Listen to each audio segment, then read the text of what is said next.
paneks käima ka. Ikka võiks panna käima, Katikene, ikka võiks panna. No nii, ma kasutan ära mitut asja. Esiteks seda, et mul on natukene meiki, ei saa raisku lasta. Teiseks, see on töö.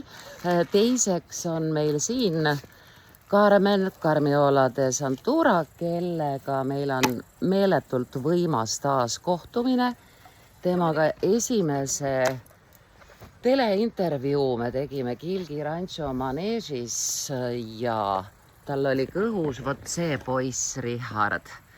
Ja kõik on jõudnud täpselt sinna, kuhu peab jõudma. Me teeme täna Carmiola kanalisse YouTube'i tema saate, kus ta loeb peresüsteeme.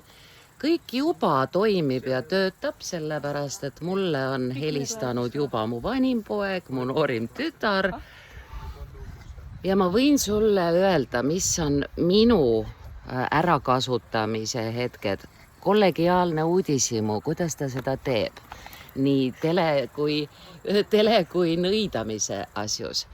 Siis suur rasvane ego. Issand jumal, Carmen Britson ise loeb. Mind loeb, saate aru?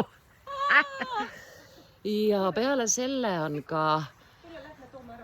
on ka tahtmine olla nii suure asja sünni juures, nagu on jätkukarjäär, sest eks te olete näinud ju Carmenit teles, olete näinud tema uuema perioodi koolitusi, olete näinud juba tema seniseid töid Ameerikas, mida tuleb järjest juurde.